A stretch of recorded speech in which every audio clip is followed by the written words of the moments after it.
Selamat datang di mata kuliah Filantropi Kesehatan dan Pengembangan Aplikasi Digital Kesehatan. Saya Dani Ferdian dari Departemen Ilmu Kesehatan Masyarakat Fakultas Kedokteran Unpad sebagai Ketua Kelompok Kerja Filantropi Kesehatan, Pusat Studi Sistem Kesehatan dan Inovasi Pendidikan Tenaga Kesehatan. Pada kesempatan ini saya akan menyampaikan topik mengenai pemetaan, pengelolaan, dan kegiatan filantropi kesehatan di Indonesia. Secara garis besar, pelaku filantropi terbagi menjadi dua, yakni pelaku individu dan pelaku institusi. Pelaku filantropi menurut individu terbagi menjadi dua. Yang pertama adalah high network individual dan yang kedua adalah komunitas. Pelaku filantropi high net worth individual adalah mereka yang memberikan sumbangan dalam jumlah besar dengan jumlah penyumbang yang terbatas. Sementara pelaku filantropi komunitas adalah mereka yang memberikan sumbangan dalam jumlah sedikit dengan jumlah penyumbang yang relatif banyak. Adapun pelaku filantropi menurut institusi terbagi menjadi dua. Yang pertama adalah korporasi dan yang kedua adalah non-korporasi. Korporasi adalah badan usaha yang merujuk pada perusahaan. Sedangkan non-korporasi merujuk pada badan usaha non-dagang seperti perhimpunan, asosiasi, dan yayasan. Pelaku filantropi non-korporasi terbagi menjadi empat, yakni lembaga berbasis korporasi, lembaga berbasis keluarga, lembaga berbasis keagamaan, dan lembaga independen. Pelaku filantropi individu, yakni perorangan yang terdiri dari dua kelompok. Yang pertama adalah high net worth individual atau HNWI, dan yang kedua adalah komunitas. Pelaku filantropi high net worth individual adalah mereka yang memberikan sumbangan atau grantor dalam jumlah yang besar dengan jumlah penyumbang yang terbatas. Golongan HNWI tidak harus seorang miliuner, akan tetapi donasi personal yang diberikan dalam suatu waktu memiliki jumlah signifikan bila dibandingkan dengan sumbangan komunitas. Contoh donasi dari HNWI adalah seorang pengusaha yang berdonasi dalam jumlah besar untuk program penanganan suatu penyakit tropis di pedalaman Papua. Dana yang ia berikan diperuntukkan dan dikelola oleh implementer, dalam hal ini Pusat Pengendalian Penyakit di Papua, dan secara berkesinambungan akan mendapatkan laporan penggunaan dana secara rutin.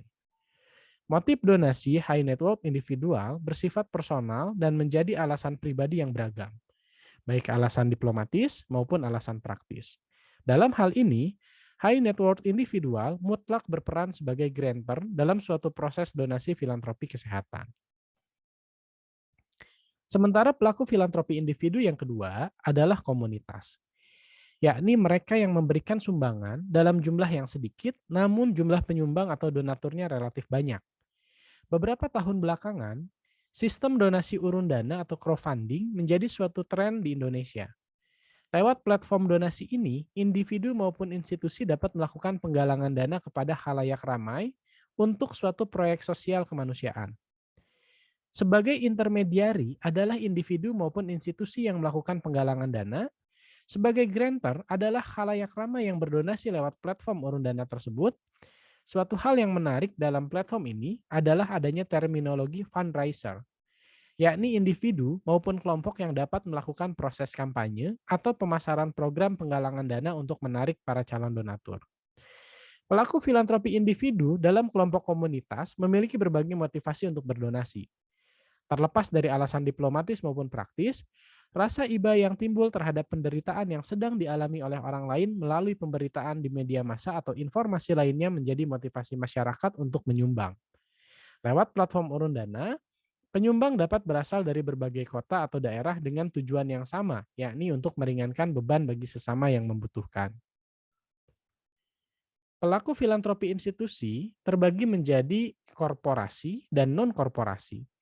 Pelaku filantropi institusi korporasi ialah sebagai badan usaha yang merujuk pada perusahaan. Hasil donasi kesehatan yang diberikan dapat berupa dana maupun sumbangan dalam bentuk barang medis dan non-medis.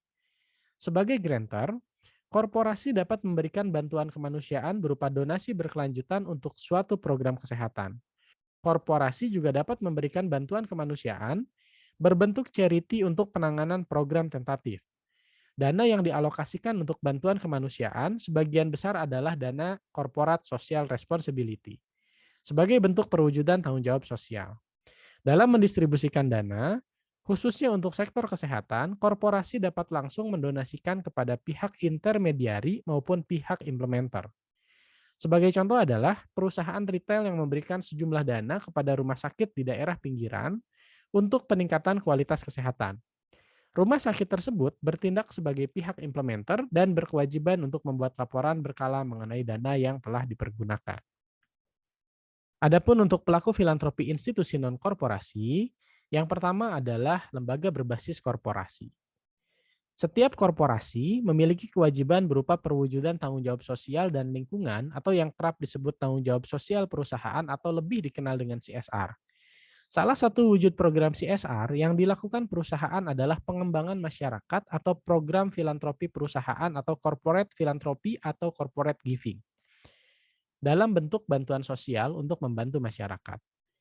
Untuk mempermudah pengelolaan program filantropi perusahaan, beberapa korporasi mendirikan lembaga sosial yang dikelola atas arahan dari korporasi atau perusahaan yang bersangkutan. Lembaga ini pada umumnya berbentuk yayasan dan memiliki visi misi yang sejalan dengan korporasi yang menaungi. Lembaga yang dibentuk oleh korporasi mengelola program filantropi perusahaan sebagai aset kekayaan lembaga dan tidak dapat dicampur adukan dengan aset kekayaan korporasi penaung. Lembaga ini pada hakikatnya berperan sebagai intermediari atau pooling dana. Dana sosial dari korporasi dikelola dan diperuntukkan bagi lembaga-lembaga yang membutuhkan. Selanjutnya dana ini disebut sebagai dana bantuan kemanusiaan. Suatu korporasi dapat memiliki satu maupun beberapa cabang unit kerja. Lembaga berbasis korporasi juga dapat berperan sebagai implementer program kesehatan di wilayah operasi unit kerja korporasi tersebut. Misalnya, perusahaan yang berkarya di bidang kelapa sawit memiliki yayasan untuk mengelola klinik kesehatan di lokasi operasional. Klinik kesehatan ini diperuntukkan bagi warga sekitar tanpa dipungut biaya. Pelaku filantropi institusi non-korporasi yang kedua adalah lembaga berbasis keluarga. Lembaga berbasis keluarga didirikan oleh sebuah keluarga dengan melibatkan anggota keluarga sebagai dewan pengurus. Tak dapat dipungkiri, masing-masing anggota keluarga pendiri yayasan ini juga memiliki perusahaan maupun bisnis enterprise pribadi. Akan tetapi, kekayaan yang menjadi aset yayasan harus dipisahkan dari kekayaan bisnis dan perusahaan yang dimilikinya. Fokus kerja yayasan keluarga juga tidak bertendensi untuk membantu karya perusahaan yang dimiliki oleh keluarga pendiri yayasan. Dengan demikian, yayasan keluarga sebagai grantor menjunjung filantropi enterprise dalam menjalankan program donasi. Pelaku filantropi institusi non-korporasi yang berikutnya adalah lembaga berbasis keagamaan. Sebagai negara yang mengamalkan sila pertama Pancasila, semangat spiritualitas sekelompok individu di Indonesia menjadi pendorong terbentuknya lembaga yang berbasis keagamaan. Lembaga ini didirikan dan dikelola oleh kelompok agama tertentu, serta melaksanakan visi misi kelembagaan sesuai ajaran agama yang dianutnya. Kekuatan lembaga ini terdapat pada semangat spiritualitas dan menjadikan semangat tersebut hidup dalam profesionalisme kerja. Seluruh lembaga ini berperan sebagai grantor, intermediari, maupun implementer. Peran grantor dan intermediari tidak jauh berbeda dengan lembaga lainnya. Akan tetapi, hal menarik terdapat pada peran lembaga sebagai implementer program kesehatan. Meskipun spiritualitas lembaga ini berdasarkan pada agama yang dianut oleh pendiri lembaga, akan tetapi penerima manfaatnya tidak serta-merta dari satu agama dan aliran kepercayaan yang sama. Lembaga berbasis keagamaan menyadari bahwa permasalahan kesehatan dapat terjadi pada setiap kalangan dan tidak dapat membeda-bedakan dalam memberikan bantuan kemanusiaan. Dan pelaku filantropi institusi non-korporasi yang terakhir adalah lembaga independen. Lembaga independen adalah bentuk suatu organisasi kemanusiaan yang didirikan dan dikelola oleh sekelompok individu dengan tujuan yang sama tanpa dipengaruhi oleh pemerintahan, agama, maupun keluarga. Berbekal istilah independen, maka lembaga ini tidak memiliki tendensi untuk memajukan unsur tertentu. Lembaga independen dalam sektor kesehatan bisa berperan sebagai grantor, intermediari, maupun implementer. Dalam pengelolaan program donasi, lembaga ini tidak memiliki banyak perbedaan dari lembaga lainnya. Sistem bantuan kemanusiaan dialokasikan dibarengi dengan laporan berkala yang diberikan kepada pemberi donasi dalam rangka tetap menjaga keberlanjutan program. Lembaga independen juga dapat bekerja sama dengan lembaga lain sebagai ujung tombak pelaksana program dan masing-masing lembaga memiliki kriteria dalam jalinan kerjasama. Kriteria utama yang diperlukan adalah lembaga implementer selayaknya memiliki legalitas, kredibel, dan memiliki laporan keuangan transparan. Peta kegiatan filantropi kesehatan di Indonesia dapat dilihat pada bagian berikut. Grant making lebih banyak dilakukan oleh institusi yang berbentuk korporasi. Meskipun hal ini tidak menutup kemungkinan bahwa institusi non-korporasi juga dapat berperan sebagai grantor. Mereka bekerja sama dengan berbagai lembaga non-korporasi lainnya yang lebih banyak berperan sebagai pelaksana program atau yang disebut sebagai implementer. Sebagian dari lembaga non-korporasi juga berperan sebagai intermediari atau perantara. Perubahan peran dapat terjadi menurut institusi pelaku filantropi dalam sektor kesehatan lebih banyak berkontribusi dalam bidang promotif, preventif, dan kuratif. Ketiga bidang tersebut lebih dominan dan berbagai institusi memiliki program kegiatan beragam serta berkesinambungan. Program kesehatan yang bersifat rehabilitatif, suportif, maupun paliatif kurang banyak disorot oleh institusi pelaku filantropi kesehatan. Ada beberapa program kesehatan yang menjadi fokus institusi dalam memberikan bantuan kemanusiaan.